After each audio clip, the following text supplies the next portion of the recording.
Welcome to The Real with Joseph Labman. I am Joseph Labman. Thank you for tuning in to this episode of The Real, taking time out of your day to come watch this episode. I really appreciate that. If you haven't subscribed already, please subscribe for me. I'd really appreciate that as well. That's the best way you can support this channel and help me grow my content and grow this channel to where I'd like it to be. Everybody hit the like button for me on the way in on this video today. That also helps promote this video more in the algorithms, helps grow this channel more as well. Please share this content. I would really appreciate that. My guests would as well. If you would please share this episode with someone you know that maybe is interested in the topic we're talking about today. Please leave a comment below as well. We'd love to hear your guys' feedback. You can interact with myself and the guest on the panel and the live chat as well. Whatever we're talking about, just leave a comment there in the live chat. Pop in and say hello. We'll put it on the screen for you. And yeah, without further ado, let's get to the show. Welcome back to The Real with Joseph Labman. I have Joseph Labman on this Browns Sunday Live post-game reaction edition. First one of the season. So welcome on in. If you're new here, like I said, please hit the subscribe button for me. I will also have the hotline be open tonight. If you want to call, you can call in the show tonight, give your opinion on the game real quick and hang up and we'll respond to it. Or you can call in and ask us a question. I'll open that up here shortly. So yeah, let's get to it. Not much to talk about today. Is it abysmal? Browns' performance today, offensively, especially as the Browns fall in the home opener to the Cowboys, 33-17. The Cowboys really dominated this game from the start. I thought the Browns today, I thought defensively they started off the game just fine. Dallas is a pretty good offense, pretty good team. They have a lot of weapons. I thought the offense today was obviously the main storyline, is the storyline today. It will be all week. Where do we start? Fred, my guest up here today. My initial reaction to the game today, as I watched the offense, as I watched this team today, is number one. We'll start with what I said 2 weeks ago in the show. My main concern was the left tackle situation. I think on half of the plays today, the Browns ran offensively. Half of them were pressured. Somebody was in the quarterback's face. Either they were in his face, forced him out of the pocket. Forced him to move on the run, forced him to throw the ball out of bounds, forced him to airmail it to the back of the end zone because he's got somebody in his face. So at least half of the snaps today were pressured. That's the first instance. That was the left tackle situation with James Hudson. Andrew Berry, I said on the show 2-3 weeks ago, why not call David Bakhtiari? What do you have to lose? We didn't give him a call. We keep rolling it out here with James Hudson because that's who they drafted. And so because they drafted that person, it seems like they have to play him because they want to prove the pick, it seems like. I don't know how the way to spin it or how the way to see it. Why you wouldn't call David Bakhtiari or somebody else out there who's much better than James Hudson, a left tackle, is beyond me, because when you don't do that, you get the result you get today. That's my first take, is the O-line was just not good today at all. Miscommunication, not very sound. But again, it starts with your left tackle, especially you have Micah Parsons out there who just completely wrecked the game today.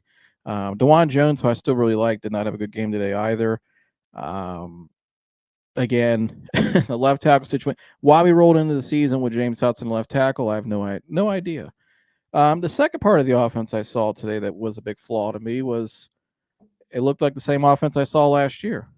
We brought in Ken Dorsey to allegedly bring a new flavor in the offense, new system. We heard this is a new system, new offense, and yet I saw a lot of the same kind of stuff I saw last year, but even worse. We ran a lot of zone scheme running early in the game. Zone scheme means it's more straight, direct running to the gap. We didn't run enough gap schemes, which for some reason I don't understand why, especially against a front like Dallas. Gap schemes is more where you pull the guards, pull the tackles, you open up the line, you play chess, you basically open up the holes and move the defensive line around. We didn't do a whole lot of that till the second half, and it was started too late by then. We didn't establish the run. And it was the same offense I saw last year. A lot of dink and dunk, a lot of stick routes, short passes like stick routes, and just a lot of quick passes. And every now and then we'll try chucking the ball down the field in the double coverage. I didn't really see anything new in this offense today at all than what I saw last year. I didn't see anything new. And with that as well, with the pressures, with the same offense, Deshaun Watson today was not great. Obviously, he didn't have a great game. I don't think Deshaun was the problem, I know a lot of the media, especially locally and nationally, right now are going to say Deshaun was he's 80% of the problem. It's all his fault. But I think when you look at it all together with the coach, schematically, you look at the left tackle situation, when you have Micah Parsons in your face, uh, if and that much pressure in the pocket, collapse in the pocket constantly, he's flushing out of the pocket so much. And I think where Deshaun needs to work on, and I think when you watch this film last year, when I went back and watched it a couple weeks ago last year, one thing he's very hesitant still. I think a lot of that's mental, his confidence. He just doesn't look very confident out there. He looks kind of checked out. He just looks kind of when the game's not going well, he just starts to kind of unravel a little bit. And I think a lot of that's just mental. I think he's hesitant in the pocket still. He's hitching a lot. He's hitching in the tackle zone a lot. When you're hitching in the tackle zone, especially when your tackles aren't that good, that's why you see him running around a lot or getting sacked. There just doesn't seem to be a connection between. I don't think there seems to be cohesion in football. Not talking about off the field relationship wise. Him and Kevin Stefanski, and Ken Dorsey's thrown in that mix now too. There just doesn't seem to be a lot of cohesion there. Something just seems off to me because I don't know the way to put it. I mean, we could say it's all Deshaun's fault, but when you watch some of the play calling as well, like the one interception where Micah Parsons batted the ball in the air, they had receivers all on the right side, and Micah Parsons was left unaccounted for. They didn't have enough guys out there to block him. And what happens? They throw the ball to the right side because that's where all the guys were. That's where Micah Parsons is lined up. Micah Parsons jumps, and Deshaun really the smart play what Deshaun should have did there was just taking the sack. That'd have been the smart play. But he tries forcing the ball past Micah Parsons. Micah Parsons tips the ball and he gets picked off. But again, bad play design pre-snap. I mean, how many pre-snap penalties did they have today? How many illegal formations did they have today? That starts with your coach. That starts with the offensive coordinator. But again, like I said in my show 2 weeks ago, this is what happens when you also don't play guys in the preseason as well. Guys like out of rhythm. You had Njoku dropping passes today. You had Deshaun throwing the ball at the feet of Elijah Moore on a critical play that would have been an easy first down. Just unorganized, illegal formation, dumb penalties like that, false starts beginning of the game. I mean, just again, we don't play our guys in the preseason in Cleveland.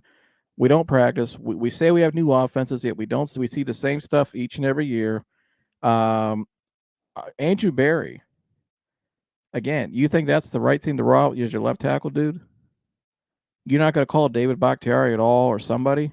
You think James Hudson, after what you watched in the preseason, that James Hudson, who played right tackle most of his time here in the NFL so far, he played left tackle in college a little bit, but so far since he's been in the NFL, which is like been 3-4 years, he's played right tackle mainly. That's what you're rolling out there to protect your $230-something million investment? It doesn't make any sense. I don't understand it. The situational football offensively is horrific.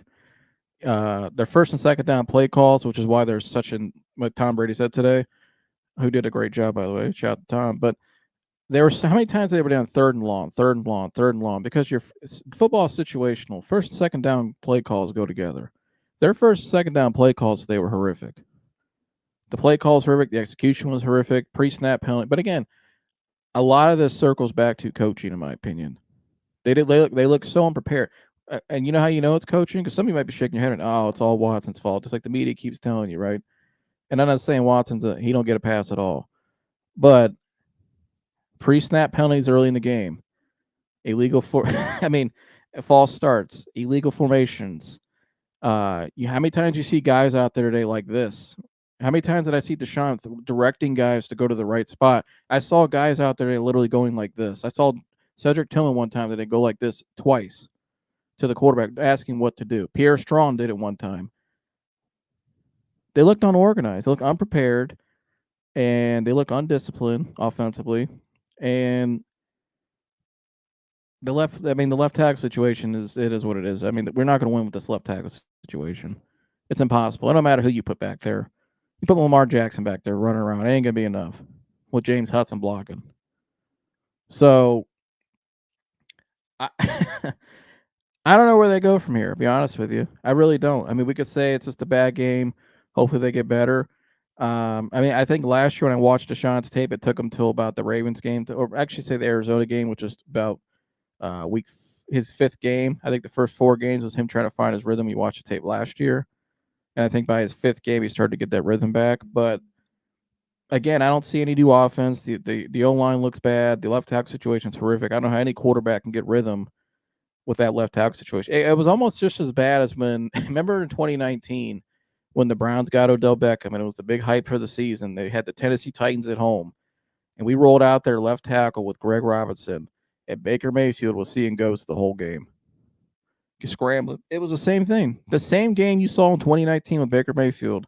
It's the same exact game you saw today with Deshaun Watson. Why is that?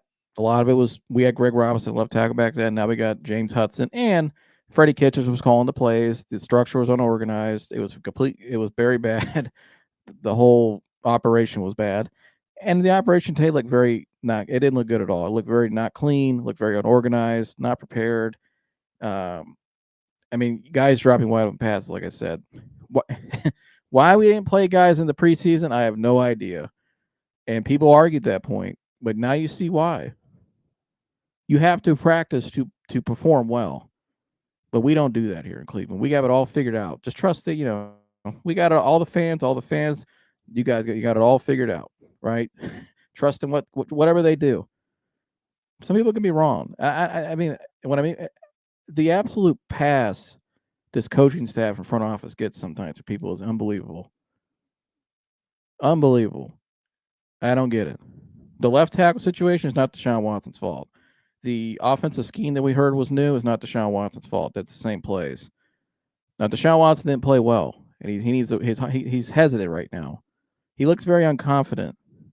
But again, that's where your coach has to come in and pick him up and help carry him back to that point. Anyone that's ever played any level of sports in their life can understand that. But some people, I guess, maybe forgot or they just haven't. I don't. I don't get it. I don't get it. Jersey, welcome to the show. I just see we're pretty pissed off today because I don't think Deshaun didn't play well. Obviously, nobody would say that he played well. He didn't play well to his standards. But to blame the whole game on him when a lot of this stuff they were set up it's almost like they were set up to fail to begin with. The Browns are like the kind of team, Jersey, where if you know a team's going to load the box the whole game, they'll go out and run the ball every time. That's exactly it. I mean, that's what we've gotten for years now. What we saw today is just like you said, 2019. It's the same thing year over year. It can't be. I don't blame the players. I've said it. If it's the players' fault, why do we need coaches? You know what I mean? If we're going to blame the players, why do we need a coach? Why do we need any coach in? What is a coach's job? Their job is to coach the players. You know what I mean? These guys are professional athletes. They know what they're doing, but something it's just this offense. I mean, it's just another year of the same shit. And that just tells me it's front office down, coaching, the system. It's like you can't get a rhythm in this offense. I mean, well, number one, you got to establish the run, and they don't even try to do that now. I mean, I'm not a fan of Jerome Ford. He's just very hesitant. He don't hit the hole hard. But again, they're not even trying to establish the run. They're not calling plays to help Watson establish a rhythm. They're and let alone having a tackle situation. How in the hell do you go into your first game of the year against Dallas Cowboys and Micah Parsons with no left tackle? You're playing a guy that was coming off that was riding the bench last year till he got pulled in to play right tackle. This is the guy that you're bringing in at left tackle just because you drafted him. And the same thing with Jerome Ford. You drafted this guy, so you want to keep riding this guy. You let Kareem Hunt go again, and you got Jerome Ford. I mean, the ego, it's crazy. And it's like you said, I'm just sick and tired of this front office and this coaches getting a pass. I just it's irritating. I'm just sick of it. I A don't lot of blame the buddy players. going on in that system, isn't there? Yeah, I don't blame the players. You could put Tom Brady in his prime, Patrick Mahomes back there today. The exact same thing's happening. The And exact same thing. what did Tom Brady say all game today? Rhythm, help him get rhythm, help him get rhythm, help him get rhythm. He Right. was like preaching. I thought Tom was going to go down there and throw the headset off. Here, give it to me. I mean, you can't expect. I just believe the ability and talent that Watson showed in Texans and all the way back to Clemson. It's still there. The coaches aren't getting it out of him. You know what I mean? The guy's still young. He's still potential, and as far as his age, he's in his prime, but they're not getting it out of him. And I don't know. I don't know if it's just the system. It just like we were watching a game. It's like no one's ever open. You know, nope. Why is no one ever open? I mean, I know they don't have a true number one receiver. But is there? Kansas City doesn't. No, you could say they have Pat Mahomes, but Andy Reid schemes them open. Yeah, he schemes them open. Their plays don't take too long to develop. You know what I mean? There are a lot of guys just get open quickly, and what they do is what I bitched about this whole game is to Mike was the defense is never off balance. The Browns never make a defense go off balance. They're so predictable, and that's what Dallas was doing that to us. That's what Andy Reid does so well. I mean, the defense is just so uncomfortable and off balance. You just took it out of my. Yeah, that's exactly what I was going to say. They keep teams off balance. They keep teams shifting side to side. Mm-hmm. What we do is we like flip a coin for each play. This is how they set it up. They have the probability guy up in the booth, like they said. Remember? So we go out there for every play. All right, this side is a run. This side is a pass. Let's flip it. Oh, it's a pass. It's first down. So let's pass the ball and let's see if it works. It's like we flip a coin every play. And then if the play doesn't work, hey, it's your fault, asshole. Yeah, well, that's what it is. Blame the players. It's never the players. It's just like I told somebody today. I said, "Here, if I got a showroom full of salespeople and we're not selling cars, they're getting opportunities, and they're not selling cars. It's my fault. It's my fault. You know what I mean? It's the manager's fault. So it's not their fault. If it's only their fault, why am I there? So why are the coaches there if it's always the player's fault? I don't care who you put back there behind snap. You're going to get the same result. Another example. Look at Baker Mayfield now. He got out of this. I mean, it looked like his career was over his last year here. And now look at him. He got out of this crazy ass system that just destroys quarterbacks. I mean, and this guy just keeps getting a pass, gets an extension.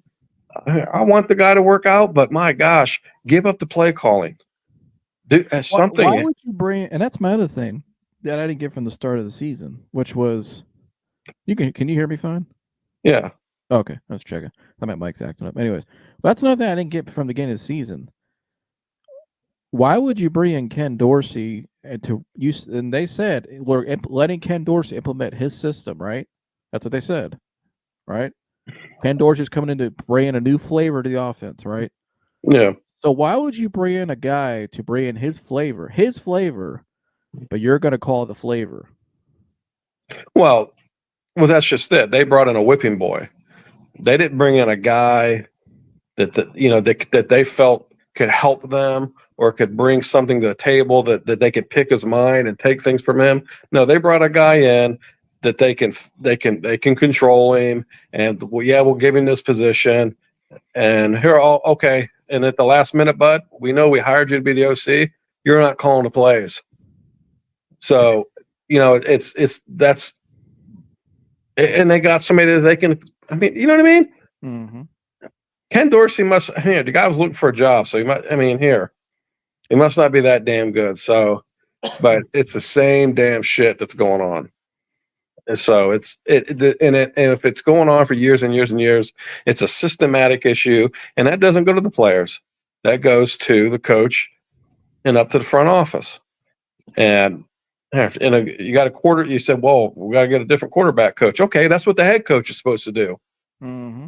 He's supposed to coach the assistant coaches, not sit there and quarterback whisperer, not call plays. Coach your coaches. Kevin Stefanski is supposed to be a quarterback whisperer. That's what we were told. Who the hell anointed him that? I mean, whatever. What did he ever do? What did any of his quarterbacks ever accomplish for him to be called that? Here, he had the play action system, the Gary Kubiak system he was running here. That's what he ran his whole career. And it's great for quarterbacks like Jacoby Brissett, Joe Flacco off the couch, Baker Mayfield even for a year when Baker was trying to get his confidence back. It limits turnovers, limits mistakes because it's more direct pass. You know, I mean, it's play action passing, it's read and react, so it's a lot more easier reads. But it doesn't. If it does, we saw what happens. It has a limit, right? Those play calls have a limit. Yeah, well, the again, a little outdated in a way. And what do they not do? They don't make the defense uncomfortable. No. You know what I mean? And they've never done that. And here's another thing. When is Stefanski ever going to go to the podium and take the heat off the quarterback? I mean, I'm guilty. I don't know. I'm guilty of, I trashed Baker Mayfield, and I was wrong. I mean, Baker Mayfield, and he got the raw end of it. I was fooled into thinking it was all that dude's fault. No, look at him. I mean, look, it was Stefanski's system, and Stefanski never stepped up. He let that guy. He let it all fall on Baker Mayfield because he didn't draft Baker Mayfield. So he let it all fall on Mayfield, and now Mayfield's out. Just got another contract, and it looks like he had a pretty good game today. So, if I'm a coach, I go up and I take the gosh darn blame. I mean, it's my play calling, and the guy never does. Yeah, and it's just like it's the status quo over and over and over, and it's going to be the same shit next week. And then we might get a game where they look pretty good, but I'm telling you, it's going to be a long ass season again. Yeah, I got a feeling it's going to be another dreadful year. No, it's going to be 2021 all over again. And it's like you were saying earlier, this organizational structure. You got DePodesta out there. What the hell is he? Okay, we got DePodesta. We got Mike Vrabel. We got Andrew Berry. And then we have, what is going on? Like cooks in the kitchen. Yeah, why can't it just be an owner, a GM, and a coach? You know what I mean? I don't get, and going back to Baker, I'm going to get into structure here in a minute because I do have somewhat of a pass. Well, I'll get into it in a second. But going back to Baker, right? Baker left here in bad terms, had the shoulder injury. Probably shouldn't have been thrown out there to play, but they threw him out there to play.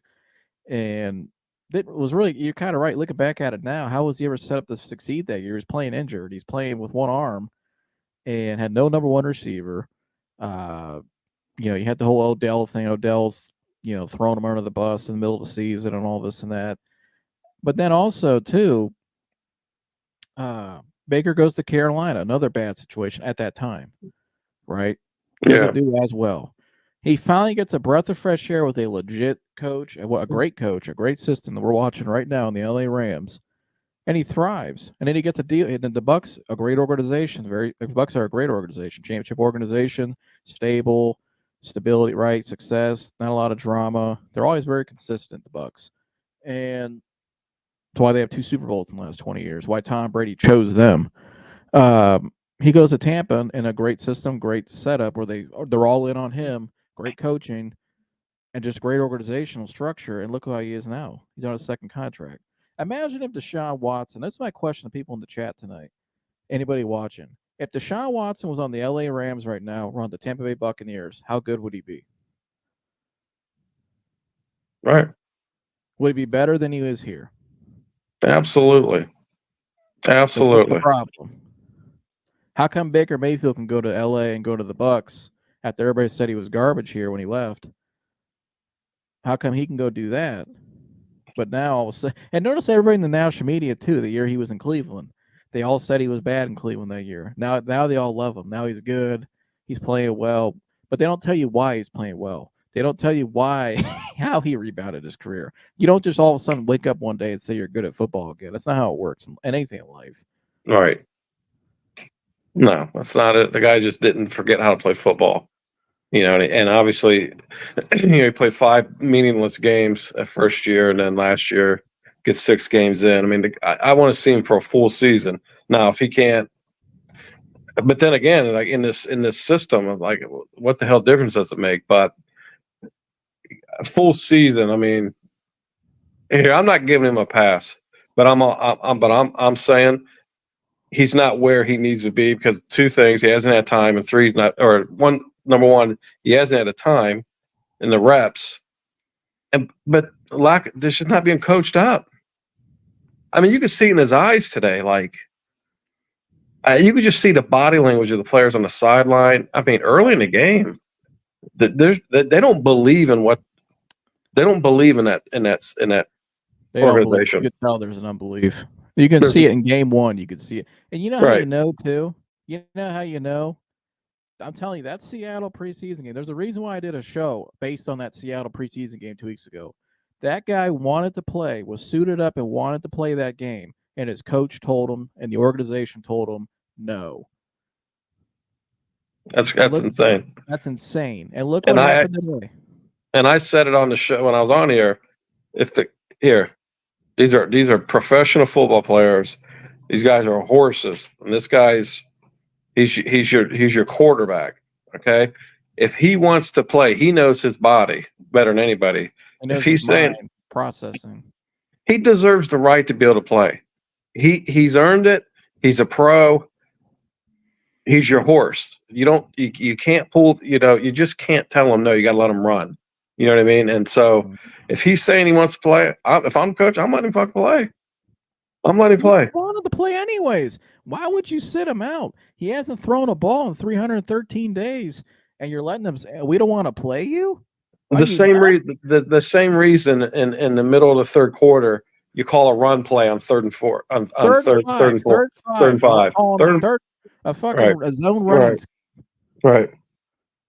But again, he's not the issue. So I don't know how in the hell anyone who actually knows. I just, and I'm not here. Believe me, I'm not in the NFL by no means. But my gosh, I played football as a kid. I've coached football. I love football. It's been, it's just always been a part of my life. I understand the game of football. I don't know how anyone who actually understands the game of football can be honest and say otherwise. I just don't. I just question that. So shout out to Iceberg Slim. He said Deshaun Watson is not a pocket passer.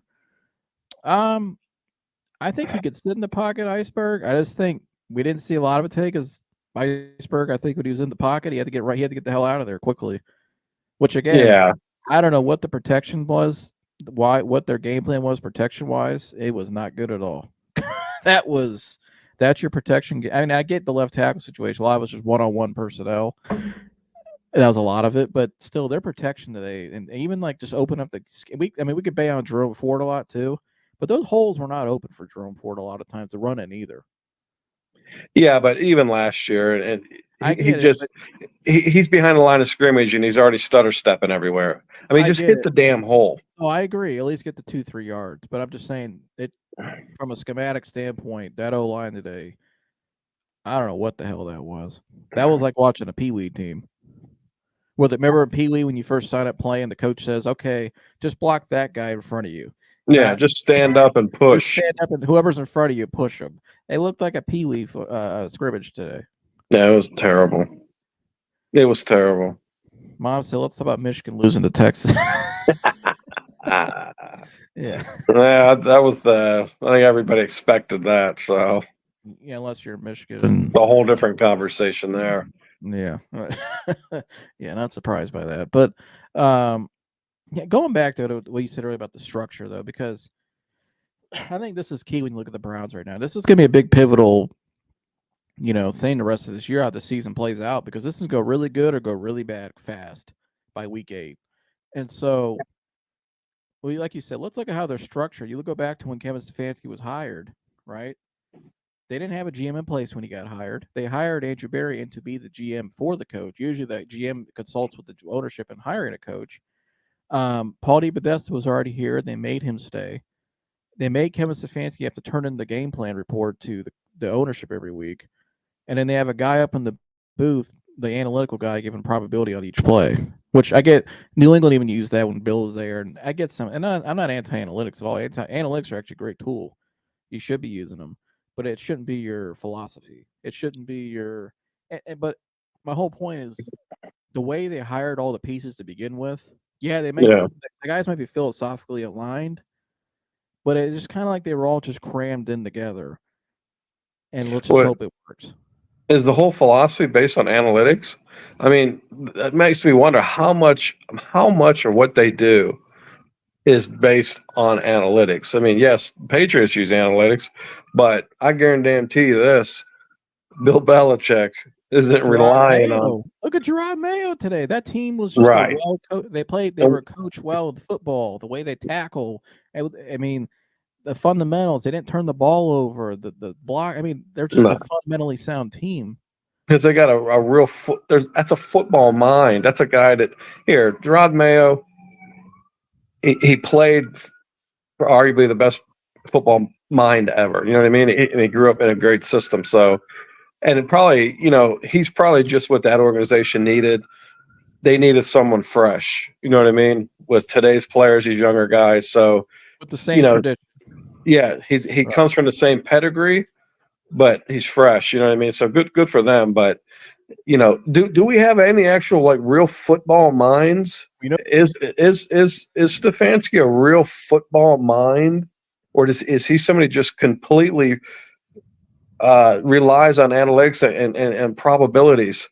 Did the probabilities say call a run play on 3rd and 5 when you're getting your ass kicked in the game and you're way down? So I mean, I just don't. There's things that even the most like somebody like me that.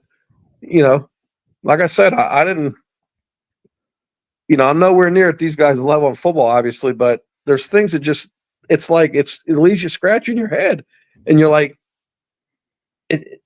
what the hell are they doing? You're just shocked at some of the things that they do. And it's like, is it because it's just based on analytics? I don't know, but it's really bizarre. I liked it better than Freddie Kitchens was freaking calling the plays, man. He wasn't relying on analytics. That guy was just riding the hot hand. Right, whatever felt, whatever, you know what I mean? I'm more of somebody that relies on that, just instinct and having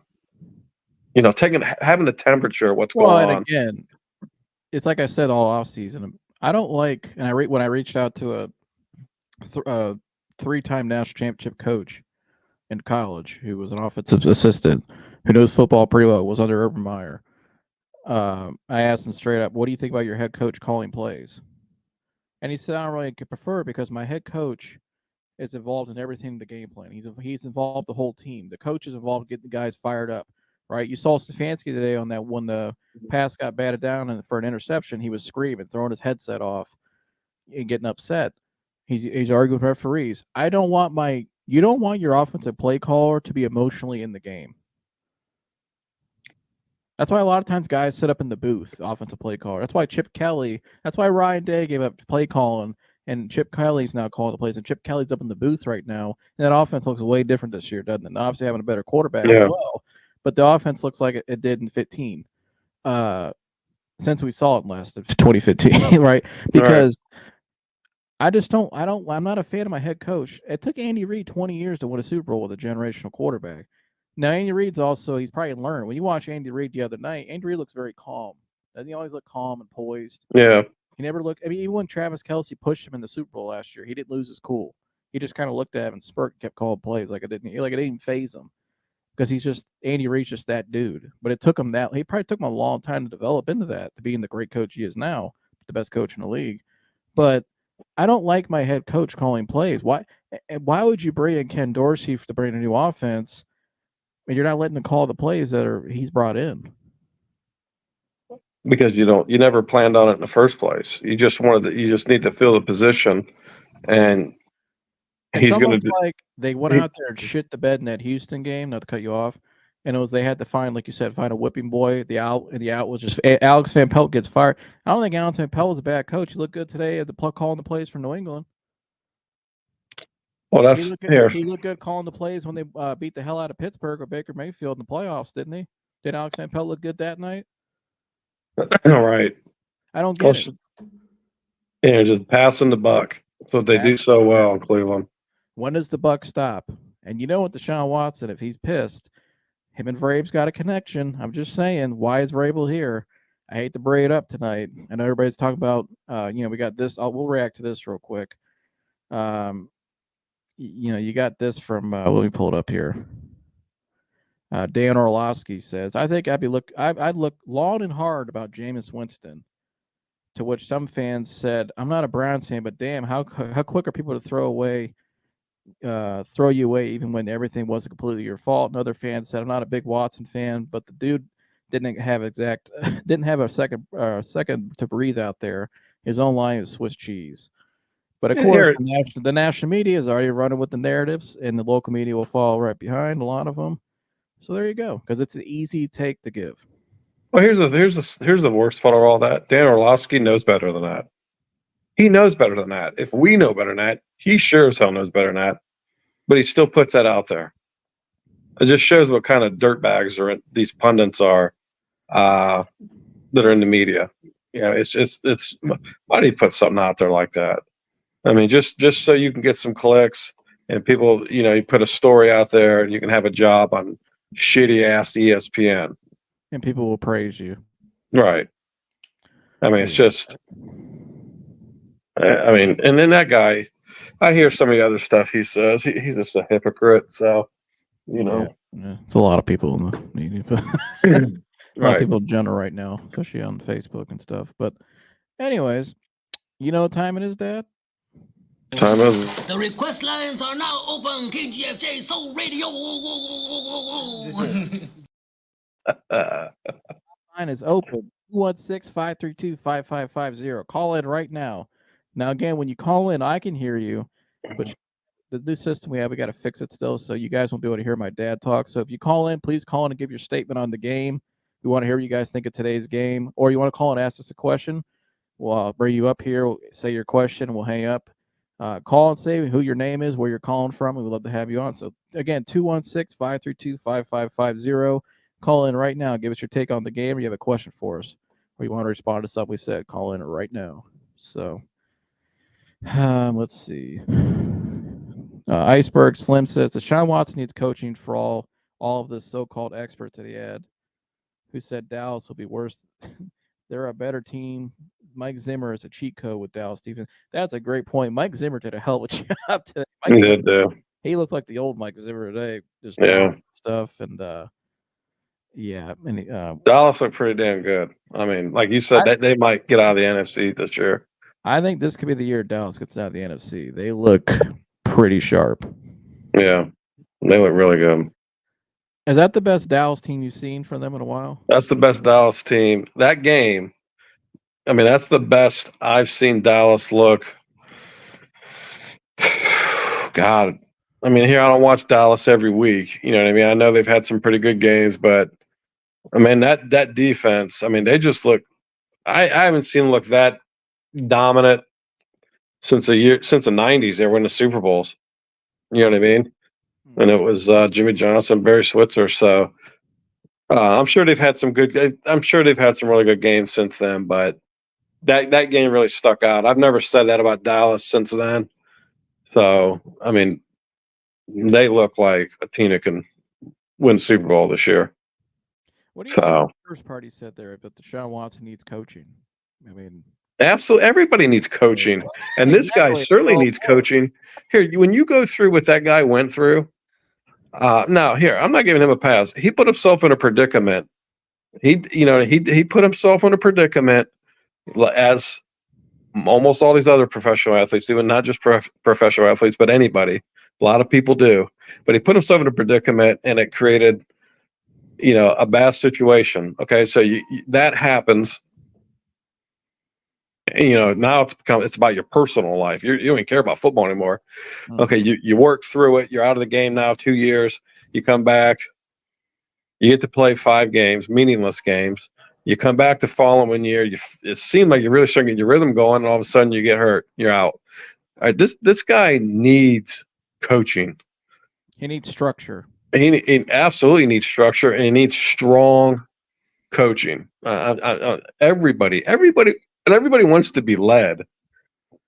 You know what I mean? Like Oh, not only that, Tom Brady, as much as everybody rants and raves about Tom Brady would have never got to where he got to without the coaching he had. Joe Montana wouldn't have got to where if he didn't have Bill Walsh and George Seifert and all those other coaches. I mean, everybody has to have coaching constantly, and structure. It's structure, and you know it's structure because you look at the left tackle situation. Is that structure? Is that no, is that you're no, trying to it's get the not. quarterback killed. And who does that go back to? Front office. Front office. And let's go back to let's bring up another point today. One thing Tom Brady always had when he was in New England, even when he was in Tampa Bay, they would bring older running backs, right, with experience, guys who people in the media, like a lot of these people that are saying these points tonight about the show that they say guys are washed, they're cooked, right? That's the term they always say, right? Guys are cooked.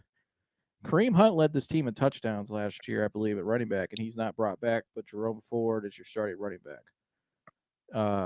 You brought in Deontay Foreman. He barely even touched the field today. Pierre Strong, I like, he might be, he's quick, but he's not a running back in the NFL. I'm sorry, he's too small. I mean, he's more of like an H back, right? He's more of a slot. He's not a starting running back.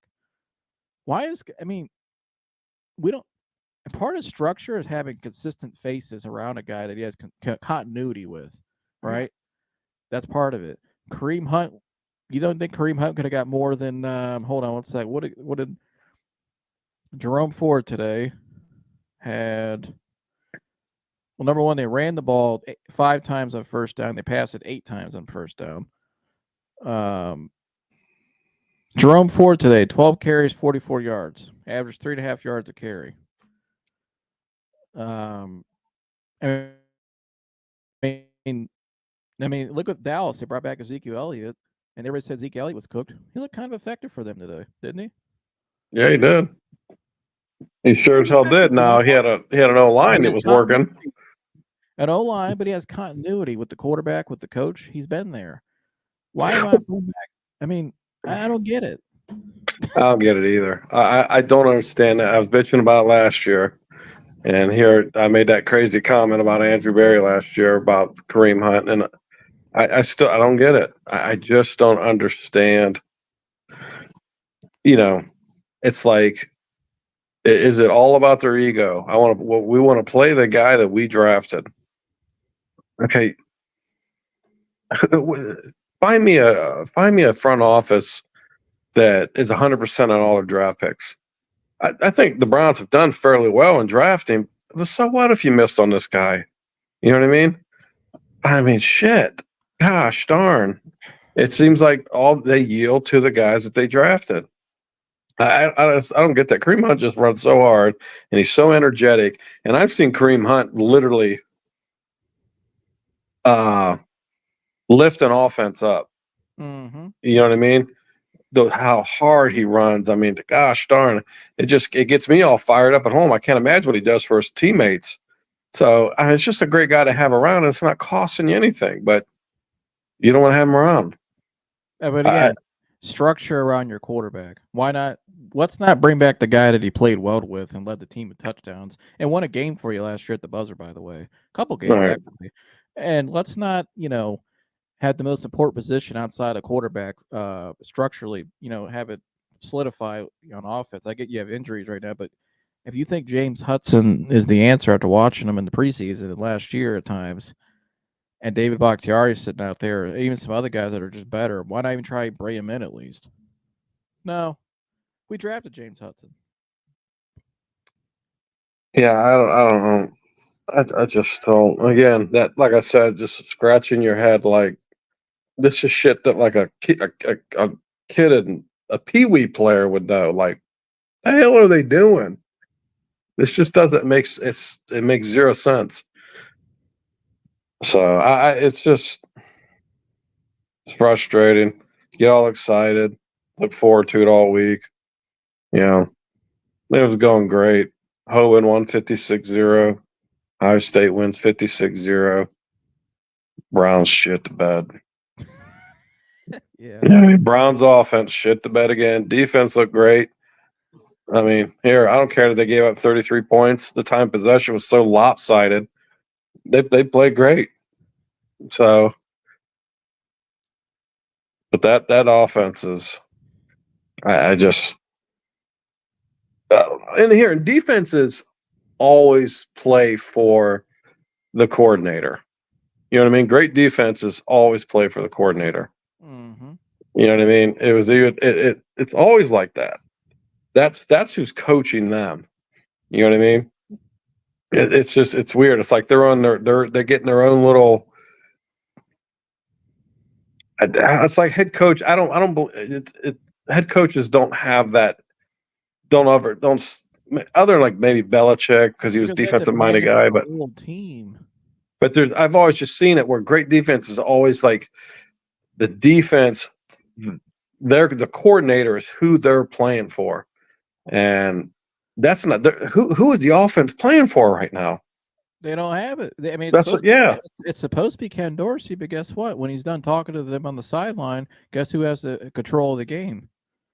The guy who was not sitting there on the sideline talking to him during the time when they were off the field. It's just too much. It's just like here. They say an NFL quarterback spends 18 hours a day working. Okay, so that's a lot to do. Obviously, and a head coach has to coach all of his coaches and everything else. I can't imagine the workload and the pressure. I can't. I really can't imagine that they actually have the time to call plays and be effective in both roles. I just don't see it possible. Like you were saying, look what happened with Ohio State once Ryan Day finally quit calling plays. You know what I mean? The dude even looks healthier on the sideline. Looks like he dropped some weight. You know what I mean? He just seems happier. So I mean, it's just football. Just for a head coach is so time consuming.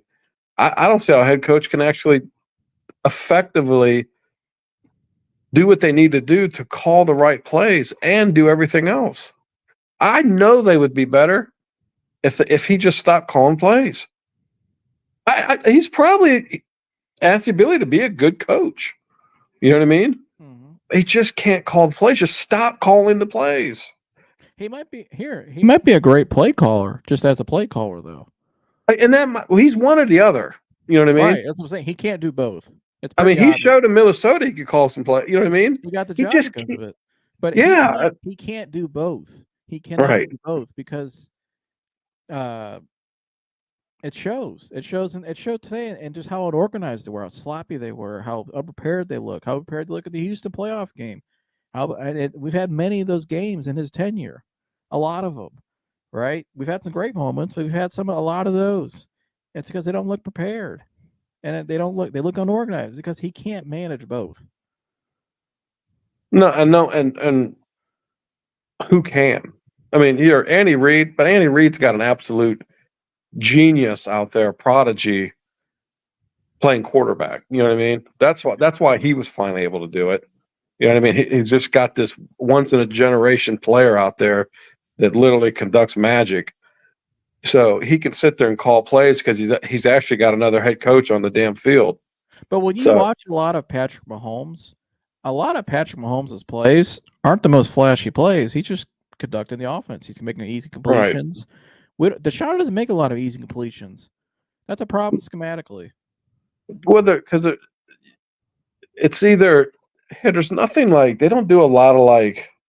It just seems to me like everything to do is behind the line of scrimmage, passes behind the line of scrimmage, or they're throwing, 15, 20-yard fucking out routes. They don't do any slants, they don't like when I'm sitting here watching the Rams do, and you know what I mean. There's They're no just off balance. yeah, they're not making that defense work. They're not making them go side to side. They're not stretching them out. They're not keeping them off balance. It's just the Browns are very predictable. Right. And what their identity has been before Chubb got was run the ball. So that's gone.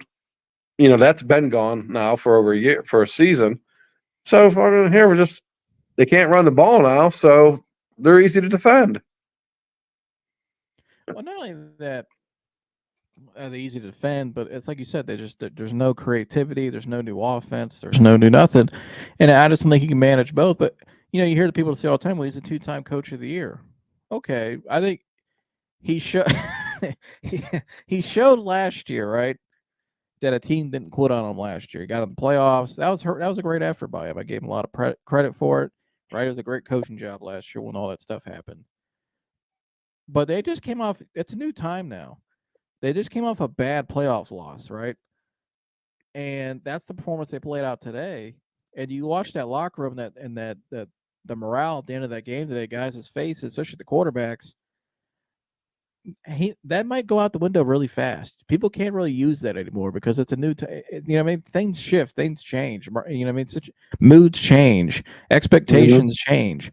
The expectations were low last year when Deshaun Watson got hurt, right? Because when he got hurt, everybody's like, "Oh, the season's over." We're out there, PJ Walker and an XFL quarterback, and I don't remember who the other guy was. So we brought Flacco came in. We didn't know what to expect from Flacco, but the expectations are higher this year.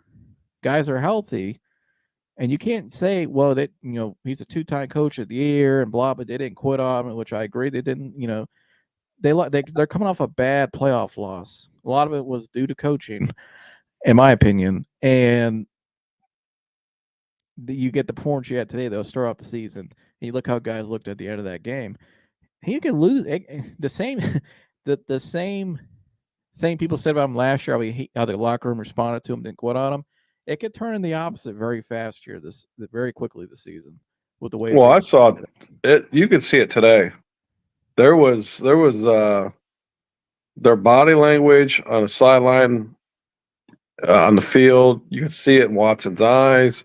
You could Myles Garrett. Yeah, Myles Garrett did not look happy For game one, and the way these guys looked. Stefanski out there hollering after that one play. He normally never does that. There's something. I mean, it's not. I'm telling you this. Something's gonna give. Something's gonna give, and it's gonna be before the middle of the season. Somebody's gonna want out. There's gonna be a marquee player that's gonna want out, the man to trade, or something's gonna happen in front office or coaching. Something's going to happen because today was.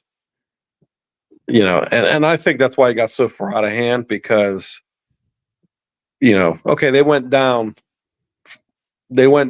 early, but they could have stopped that bleeding somehow. But no, everybody, it just seemed like the training wheels came off. Mm-hmm. I mean, no one was. It just seemed like everybody just checked the hell out. The players, the coaches. I mean, it just didn't even. I just couldn't believe I was watching a home team on the first game of the year, and this is what we were getting from them. So, well, not only that, it makes you wonder now what was really going on in the offseason. Why was there such a delay to get that guy extended, him and AB extended? Why was that long ass delay going on?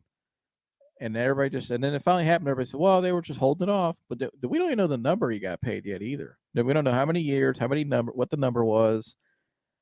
I haven't heard it yet. I Googled it, can't find it. We don't know.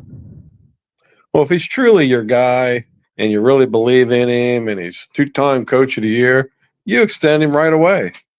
You don't let this draw out the way they did, but it's like, okay, why? But why did they even extend him?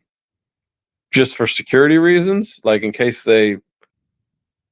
maybe there's somebody they're targeting and they can't get the person? Who the hell knows? But like, it really just seems odd how they did this. So who the hell knows? I mean, then you look at ownership. I mean, they're so consumed with this stadium shit. So I just don't know.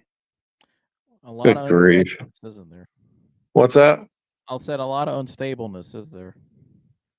Oh yeah. Very unsteady. So how could you expect a guy who hasn't played in as long as he's played? How do you expect your quarterback to thrive in that situation and under You those can't. circumstances? You can't. And that's and what the one thing you just said, it's the quarterback. It's the most important position in all of sports, right? Mhm. This everything has to revolve around this one player. And nothing's revolving around this one player. Oh no, You're all and what analytics has done, and what the NFL has done to try to appease the fans that really don't know much about football, but they like sports betting, they like the analytics that's yeah. involved, the PFF guys, and that think it's the holy Bible and all of this of football, right? It's because when those people think they expect the guy to go out there and to save you every game. If your quarterback's out there, if you think your quarterback needs to save you every game, that he's supposed to make every play and it's his fault, that's a lot of these common what they've kind of conditioned a lot of people to think nowadays. That's not real. That's not reality. That's not actually football. That's not what goes on from any level, from high school, middle school, all the way up to the pros. There has to be structure, has to be practice, has to be. It's all the pieces go together. It's all one. Your guy doesn't go out there as just your saving. No quarterback goes out there as just a hero every play, every game. That's unrealistic. I mean, that's like, it's just incredible the people that I hear, and we'll hear tomorrow and all week that they'll be jamming it down everybody's throat in their heads, get everybody conditioned to thinking it, which is, this guy needs to go out there and play like Superman for them to win. Well, if you're saying that, there's something wrong to begin with. Right. But I don't get it. I don't. I just it don't make any sense. This whole thing, there's a very uneasy feeling going into the season before today even. Like our last two shows we did, we all you and I said it. I said it. Just a very uneasy feeling about where they are right now. Something just doesn't seem right in all of this. No. There's Showed something. on the field today, and it's going to keep showing each week until it's solved. Yeah. You certainly see it today.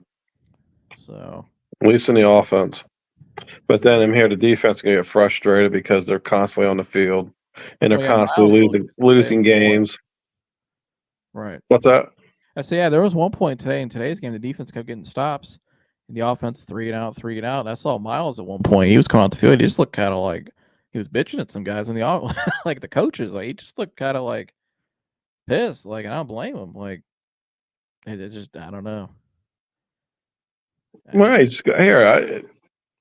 You put all this work in your whole career and in the off season every year, and you come in and you've done your part, and your teammates have done their part, for most of them at least. I think every guy that gets it's for the most part, every guy that's on that roster, they put the work in. You know what I mean? Yeah. I just don't know if you make a roster if you're not putting the work in. Even if you're the 53rd guy, I just you're doing something. You're making a team. You know what I mean? But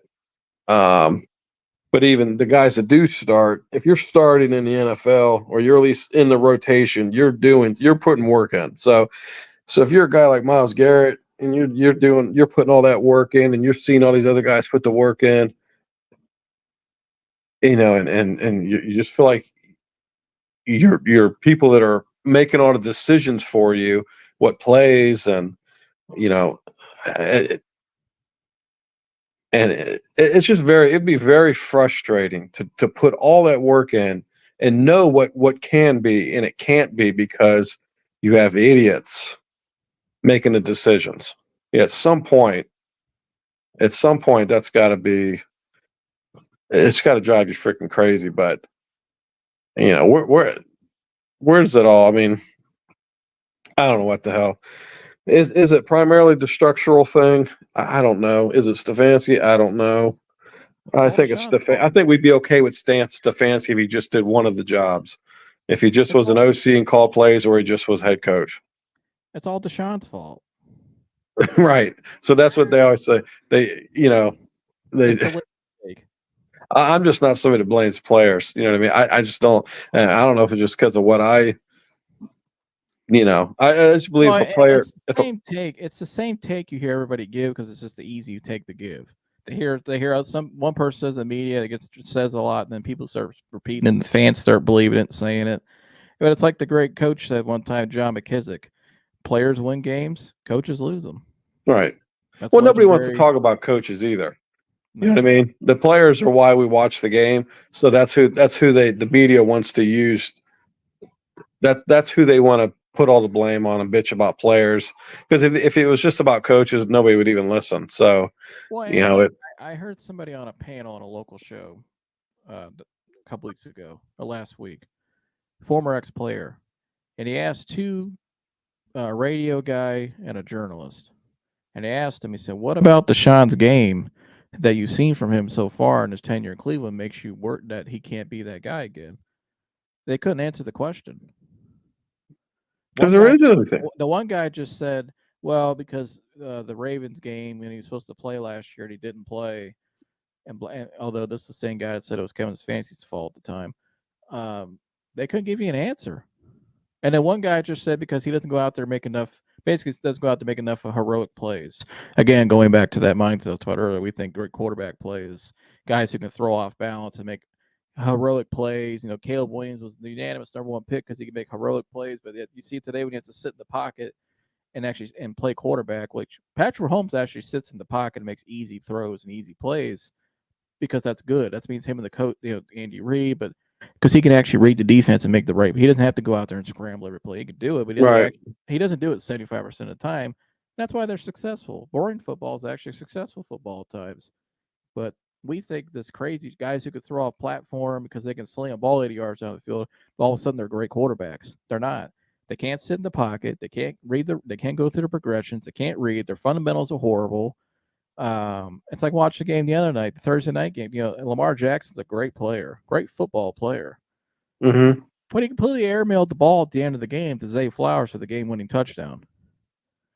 It's because he scrambled out right and he tried throwing across his body. His footwork was horrible. Didn't line his shoulder properly. If he would have just stepped up in the pocket and went right and would have just lobbed it right over the top, he would have had the easy game-winning touchdown. What is how they teach you? Have your shoulder pointed at the target, footwork square, 3/4, holding the ball high. Right. No, mechanics are horrible. Yeah, that was a bad one. Yeah.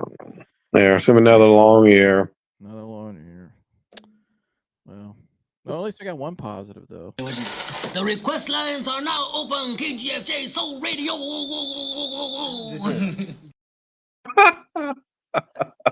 Last, I know there's some people they don't want to call it tonight because it's just not their day. I get it. Yeah. But last chance at the end of the day, it's just football, though. Yeah, it's just football. It ain't life or death.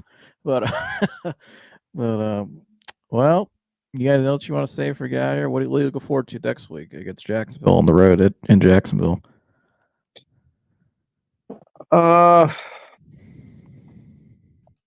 don't. No, nothing. I mean, I don't think it's any different. Obviously, we're playing against a shitty team, so I mean, that's the one thing that's going for us. But I think the offense is going to be the offense. Right, it's hard to expect anything different because what's going to change? Maybe they'll get a left tackle this week. Yeah, maybe that's what we're going to look. That's what we're going to look forward to. I don't know. You know what I mean?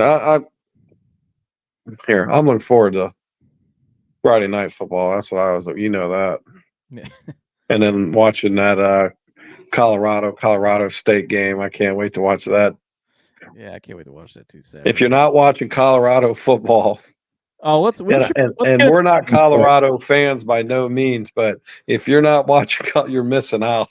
Because it is must see. I mean, it is We'll end with Colorado because I actually want to touch on that. I will remind you, it's just football next week when you two are complaining. Yeah. Yeah, I don't. It's. We'll I look forward to Friday nights. I don't expect anything different next Sunday. No. And I wouldn't be shocked if we lose. Yeah, me too, unfortunately. Yeah, let's cut real quick for a guy here. The game last night, Colorado lost. I don't know. What was the final score? Like 28-10, I think it was, or yeah. Big game. This is supposed to be a new year for Colorado, right? All the people, all the homers that cover Colorado that are now attacking other people in the media as well, because how dare they criticize somebody? That's a whole nother thing. He knows what I'm talking about. But we heard they had the new old line, right? Savion Washington from our area last year. He was supposed to be the problem, right, at right tackle. They ran him out of town. He looks good in Syracuse right now, by the way. They brought in this new right tackle who got cooked all night. Who's the Sanders' boy. And then so we heard about this new left. They got this whole new O line. They got the best receiving core in college football allegedly. They get down Hayden from Ohio State. They don't give him the ball at all. They got Warren Sapp's in there, Sapp Daddy's in there. The D line is supposed to be a monsters, right? They got a new DC in there from the NFL. Shador's number one pick in the draft. And their biggest game of their career, they go out there last night. What do? Yeah, they sure as hell did. they got made to look like an FCS team. I mean, and it was against Nebraska's obviously. What's that? Which is what they barely beat their first game, and everybody act like they were going to that. Yeah, these guys, the FCS team in the first game. I mean, Nebraska's certainly better than they have been, but I mean, I'd actually be surprised if Nebraska even makes the playoffs. So, and they just got beat on by Nebraska. I mean, so much more physical. I mean, Nebraska it was just they don't even belong out there with Nebraska. That's just how far back Colorado is, and it's so much hype, and it is just a bunch of clowns out there, a bunch of egomaniacs out there, and it's not even about football. The head coach is not even about football. You know what I mean? And it just shows you, and it's just a prime example of how much it takes to win football games, be successful in football, how everybody has to be on the same page. Everyone has to be doing it for everybody else. Well, and college, you have 2 seasons in college, the main season and recruiting. But this guy don't recruit. Let's just get in the portal and build our team and build our program laterally. You can't build a team laterally. Well, because he knows he's got to be there for a short period. He's done after this year. Well, you know what I mean? You think he's going to be there after son's gone? Hell no. So that's why he's not. He's just we're going to work the portal, and that's never going to. You're not going to be successful that way. I mean, that's why NCAA basketball is like that. I mean, you got 1-year players. I mean, and why you got teams like Kentucky or UNC or Duke that recruit so well, but there's years they're not even close to winning because they just can't find that cohesion. You know what I mean? And you take those other schools, they got a lot of seniors, juniors, and seniors, and they go deep into the playoffs. So it's the same thing. You just can't grab guys out of the portal. You can get guys out of the portal and mix them in with guys that have been there since their freshman year, but you just can't have a bunch of didn't they eliminate like 70 players or some shit like that, or 80? It was 80 players. Yeah, and then bring them all back in through the portal. Look, this is what you're going to get, and then that's not even the worst part. It's the clowns on the sideline. Warren Sapp's a clown. He's an absolute clown. The guy just loves attention and TV and all the faces that he makes. And why isn't he coaching somewhere else? Why didn't he ever coach somewhere else? Because he knows he's going to be on TV and there's all this attention on Colorado. So all of a sudden, I'm going to go out there and work with a D line. Well, his D line looks like shit. He should be ashamed of himself. So. It's just a bunch of idiots out there. Their gold chains on, and I mean, come on. But it all stems back to the top. Well, not only that, going back to Warren Sapp, their special teams coach resigned 2 weeks before the season. 3 weeks for the season. Their special teams coordinator resigned, and then he's out in the parking lot of the school somewhere on campus with a security camera. This guy is on. This coordinator, the day he resigned, I think it was, gets into a fist fight out in the parking lot with a GA on the program. And guess who leaked out the footage? It's Warren Sapp commentating the security footage. and it leaks out. And it's like JB said, Coach JB said on Whitlock show the other day. That goes back to Dion. Stuff, I mean, fights happen in programs all the time. Here, there was a fight that happened at Ohio State's program over the offseason between a tight ends coach and a strength coach. Did it ever get out, though? No. When Mike Vrabel pinned up Urban Meyer up against the weight room wall, they never got out, right? We just heard about it because of people that we know for close to Vrabel told us, and then I heard about this one in the offseason because somebody knows the tight end coach pretty well and the strength coach pretty well, but it never got out because it never would get out. Ryan Day wouldn't allow it. Jim Harbaugh, when he's in Michigan, wouldn't allow stuff to get out. Nick Saban wouldn't allow stuff to get out. Urban Meyer never allowed stuff to get out. That's what good programs do, right? Kirby Smart's not going to let something get out. Stuff stays in house. Your coach is leaking out of footage and commentating on it and going, here we go. And the guy's wailing on the one guy. and I'm just like, it goes back to the coach. And then for his son last night, who got hit in the game, took a dirty hit, by the way, and he still got up, got checked on immediately, went back in the game, finished the drive, and then never went back in the game after that, and then ran out of the game and exited the game before the game was over. And the coach wants to say, well, we want to get him checked out.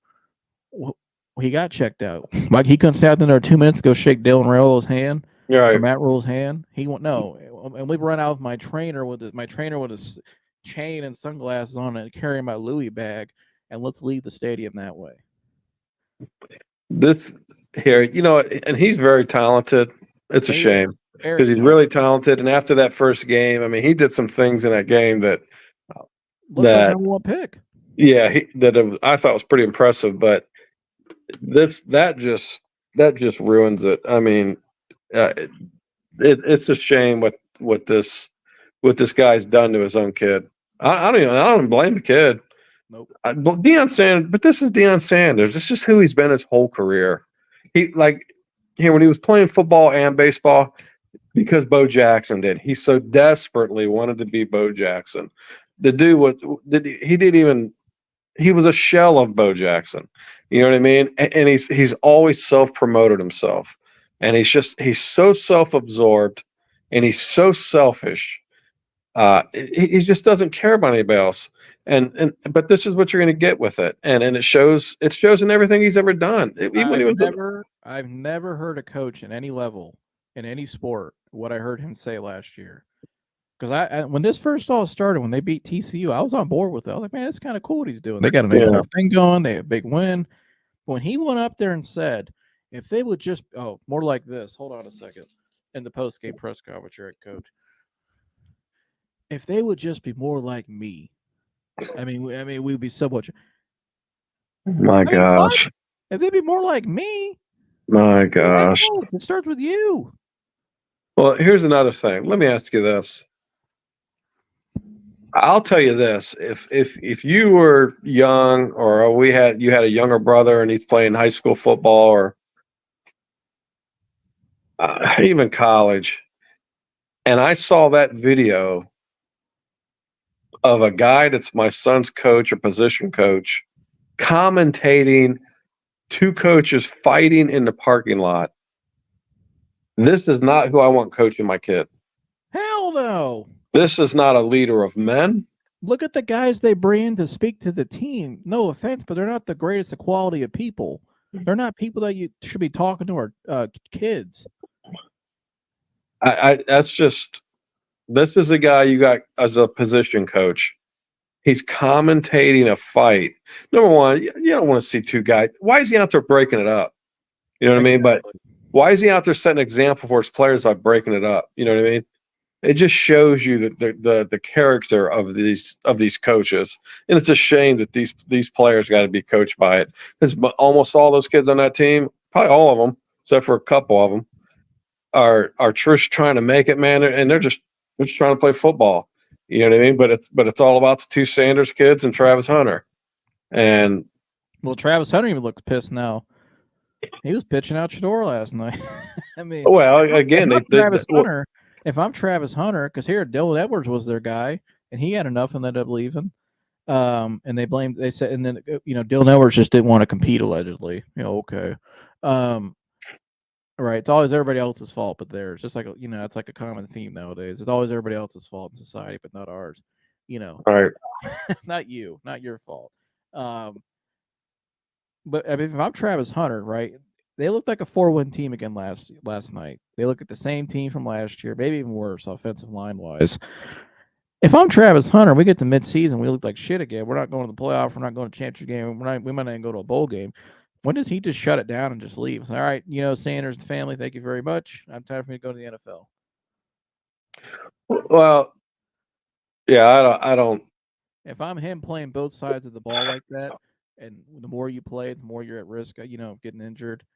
Knock on wood, he doesn't, but he's playing a lot of snaps. I shut it down now. I'd shut it right down right now. Here, look at Najigba. I mean, he shut himself down early in the season, and he's nowhere near as talented as this cat. Everyone already knows this guy, how talented he is. Right. So I wouldn't risk, number one, getting injured, and two, getting so caught up in emotion. I mean, he's already lashing out on the field that he starts to make himself look bad. I would just but he's not going to do that because he's kind of like them. You know what I mean? He's caught up in it. He's part of them. So he's going to ride it as long as they are. He's not going to shut it down. So I'd love to see him do so, because then I'd be like, okay, I'd admire the guy even more. He walked away from all this dysfunction. You know what I mean? He did something smart, but I don't think he will. And it is so dysfunctional. It's just shame on that president from Colorado, man. You talk about selling out your students, your program, just for some money for a few years. Money and clout. My gosh, just unreal. You're supposed to be trying to build a program, and it's shameful. Developing young men. Correct. That's what a real coach does. Now, and then they've done some things. Like, I like having Ed Reed come in, the speech Ed Reed gave, I thought was really good. They've had some good moments in terms of stuff like that, but overall, it's just been an absolute dumpster fire. Right. The only thing Ed Reed's guilty of is being a fan of Deion Sanders. Okay. You know what I mean? I've just never been a fan of Deion Sanders. He's just somebody that's always promoted himself. It shouldn't. If you got to promote yourself, you ain't that cat. So you know what Jerry Rice thought of him when they were teammates. Oh yeah, I remember that. Jerry Rice made it public. So I mean, what does Jerry Rice know? But right, the real, arguably greatest football player ever. I mean, he could be in that conversation. Certainly the greatest receiver ever. You know what I mean? There's no, and that's not by his own admission. It's by what everyone else says and the stats. So this idiot, has to call himself that. And he was a horrible corner.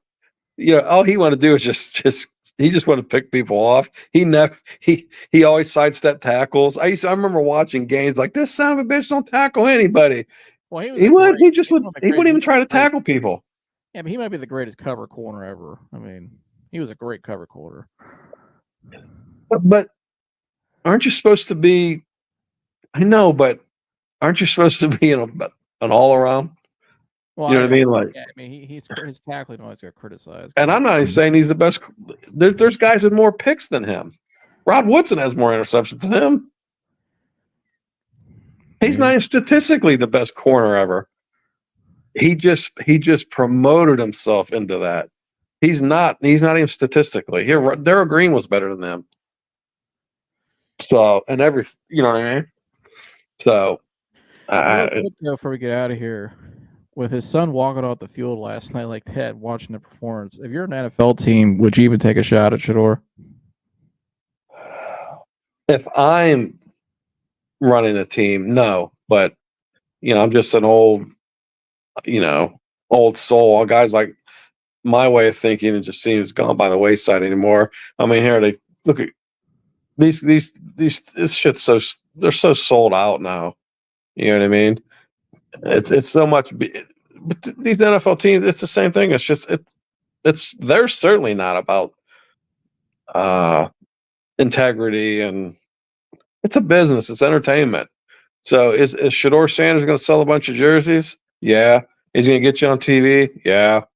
So yeah, somebody's going to take him. It's shameful. But that's why that's why professional sports aren't the quality that they used to be. No. I mean, they're just there's just, I don't know. Players get drafted and get paid. For a lot of them get drafted and get playing time and get paid for the wrong reasons. So, but that was terrible.